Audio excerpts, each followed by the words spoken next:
Félix. Bien, vamos a ver. A veces las cosas hay que descubrirlas por comparación, y a mí no se me escapa pues comparar este proceso que se está produciendo en Canarias con el que está teniendo lugar igualmente en otros sitios, por ejemplo, en el caso de Madrid.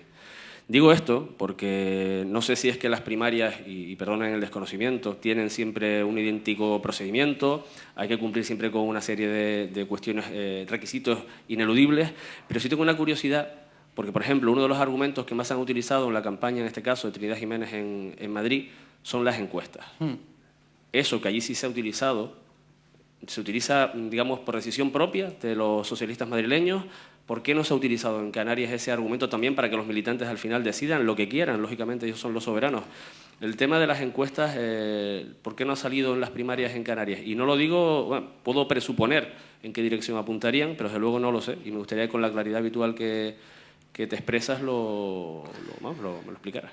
Mire, en estas primarias en Madrid, el tema de las encuestas lo puso sobre la mesa la Ejecutiva Federal, porque era el fundamento de su propuesta de que fuera Trinidad Jiménez y no el secretario general de la Federación Socialista Madrileña, que según algunos de aquí tendría que ser el candidato natural. ¿Por qué en Canarias nadie ha puesto las encuestas sobre la mesa? Porque las encuestas no dicen que el candidato del aparato sea mejor candidato que el que se presenta con el aval de un puñado de militantes. Por esa razón no hay otra explicación, y le aseguro que esa es la razón. En Canarias no se ponen las encuestas sobre la mesa porque el otro candidato, según las encuestas, no aporta más que el que está hablando con usted. Si no, las habrían utilizado hasta la saciedad. Belén.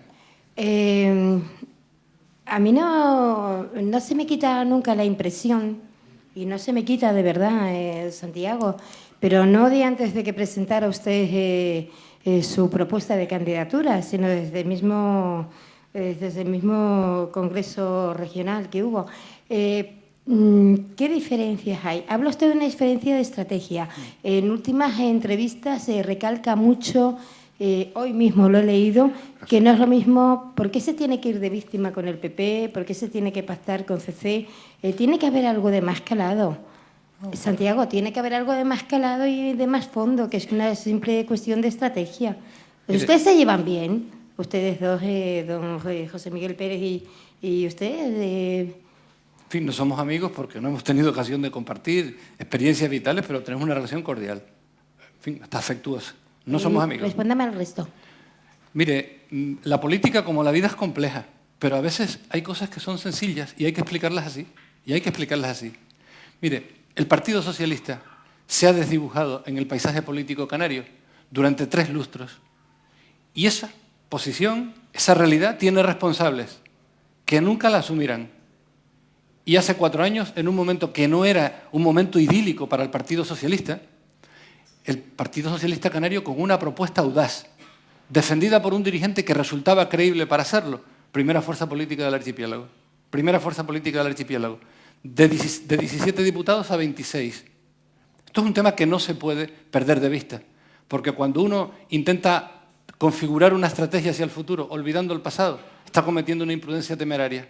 Conducir bajo la influencia de bebidas alcohólicas es una broma. Mi estrategia, en la que creo, se sustenta en la realidad canaria, en lo que ha vivido la sociedad canaria durante los últimos años y en las experiencias del Partido Socialista. La última vez que estuvimos en el gobierno, le contaré cuál fue el saldo. Cuéntelo luego, por favor. Te pido que lo cuentes, sí. La última vez que estuvimos en el gobierno fue en la legislatura 1991-1995, un pacto con las entonces llamadas agrupaciones independientes de Canarias. El Partido Socialista obtuvo la presidencia y las A y C, la parte del león del gobierno. Lo traicionaron 2 años después, 1993. Coalición Canaria se fundó con una traición. 2 años después hubo elecciones. Habíamos tenido la presidencia del gobierno media legislatura. El resultado de esas elecciones, 15 diputados. El peor resultado de toda esta etapa autonómica para el Partido Socialista Canario. Esos son los datos, para mí incuestionables. Lo que ocurre es que hay compañeros que tienen otra idea de las cosas y no aspiran a dirigir la política canaria, sino eso que llaman estar en el gobierno o tocar poder. No creo en ese planteamiento. Y creo que acaba envolviendo al otro candidato. Depende demasiado de apoyos que le acaban envolviendo. Y le puedo poner un ejemplo, que lo haré luego, en la entrevista entre el secretario general del Partido Socialista, que es el otro candidato, y el presidente del Gobierno. Tengo cosas que decir, tengo criterio al respecto. Marco. Hablaba de la etapa anterior, de las pasadas elecciones, del éxito obtenido por el partido. Le he leído recientemente en una entrevista que lo sucedido en torno a la figura de Juan Fernando López Aguilar le había generado un trauma político y personal. Le hago dos preguntas. La primera, ¿cómo se ha recuperado de ese trauma? ¿Qué terapia ha seguido? Y la segunda, ¿cometió un error Juan Fernando López Aguilar marchándose de Canarias? Juan Fernando López Aguilar se marchó. Yo no me habría ido. He vivido situaciones muy similares y estoy aquí. Pero me traumatizó. Nunca pensé que lo que era previsible, que la derecha canaria intentara destruir a la persona que se había convertido en el símbolo del deseo de cambio de los canarios, tuviera complicidades en el Partido Socialista. Ahí se rompió una línea roja de cultura de convivencia interna que nunca se debió romper. Y se rompió con grandes alardes en los medios de comunicación, porque sintonizaron los que pretendían boicotear la política y lo que representaba Juan Fernando López Aguilar con los intereses de los poderes económicos del archipiélago. Por eso tenía tantos altavoces en la prensa de esa posición.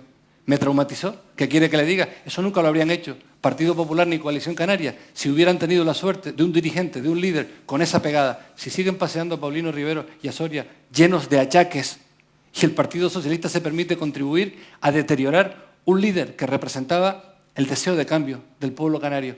Incomprensible, traumático. Para mí, creo que para muchos militantes y para muchos votantes socialistas. Traumático. Cecilia. Siguiendo con Juan Fernando López Aguilar, él consiguió 26 diputados en mayo de 2007 y una de las excusas o razones que esgrimió Coalición Canaria para no pactar era que decían que con Juan Fernando López Aguilar era imposible dialogar o llegar a acuerdos.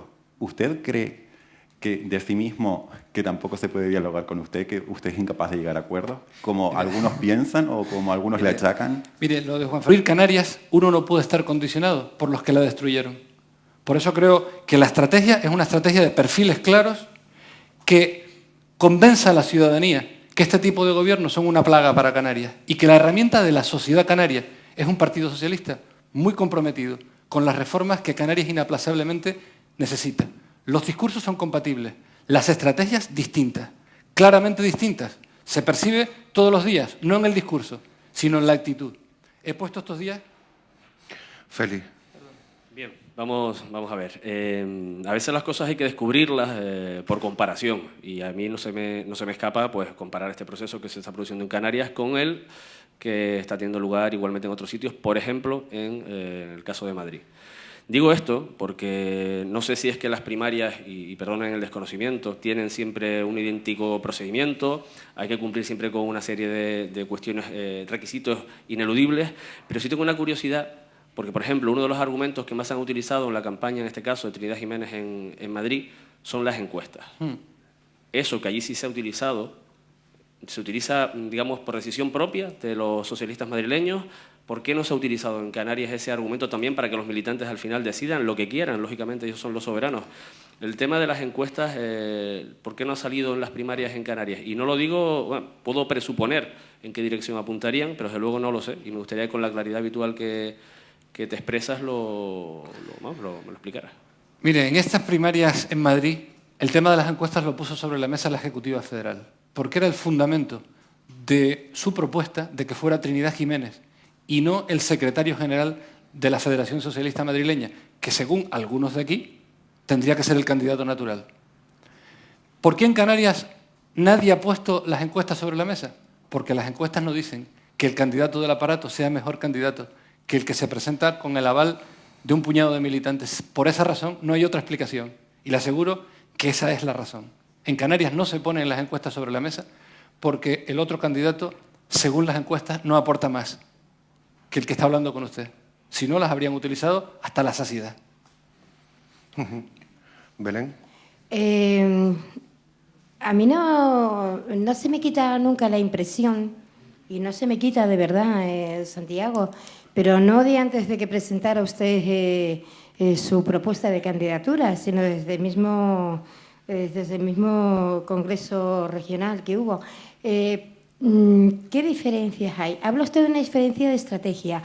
En últimas entrevistas se recalca mucho, hoy mismo lo he leído, que no es lo mismo. ¿Por qué se tiene que ir de víctima con el PP? ¿Por qué se tiene que pactar con CC? Tiene que haber algo de más calado. Santiago, tiene que haber algo de más calado y de más fondo, que es una simple cuestión de estrategia. ¿Ustedes se llevan bien? Ustedes dos, don José Miguel Pérez y usted. En fin, no somos amigos porque no hemos tenido ocasión de compartir experiencias vitales, pero tenemos una relación cordial. En fin, está afectuosa. No somos amigos. Respóndame al resto. Mire, la política, como la vida, es compleja, pero a veces hay cosas que son sencillas y hay que explicarlas así. Mire, el Partido Socialista se ha desdibujado en el paisaje político canario durante 3 lustros. Y esa posición, esa realidad, tiene responsables que nunca la asumirán. Y hace 4 años, en un momento que no era un momento idílico para el Partido Socialista, el Partido Socialista Canario, con una propuesta audaz, defendida por un dirigente que resultaba creíble para hacerlo, primera fuerza política del archipiélago, de 17 diputados a 26. Esto es un tema que no se puede perder de vista, porque cuando uno intenta configurar una estrategia hacia el futuro, olvidando el pasado, está cometiendo una imprudencia temeraria. Conducir bajo la influencia de bebidas alcohólicas es una broma. Mi estrategia, en la que creo, se sustenta en la realidad canaria, en lo que ha vivido la sociedad canaria durante los últimos años y en las experiencias del Partido Socialista. La última vez que estuvimos en el gobierno, le contaré cuál fue el saldo.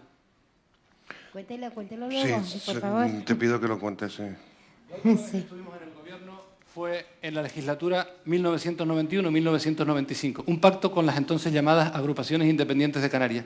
El Partido Socialista obtuvo la presidencia y las A y C, la parte del león del gobierno. Lo traicionaron 2 años después, 1993. Coalición Canaria se fundó con una traición. 2 años después hubo elecciones. Habíamos tenido la presidencia del gobierno media legislatura. El resultado de esas elecciones, 15 diputados. El peor resultado de toda esta etapa autonómica para el Partido Socialista Canario. Esos son los datos, para mí incuestionables.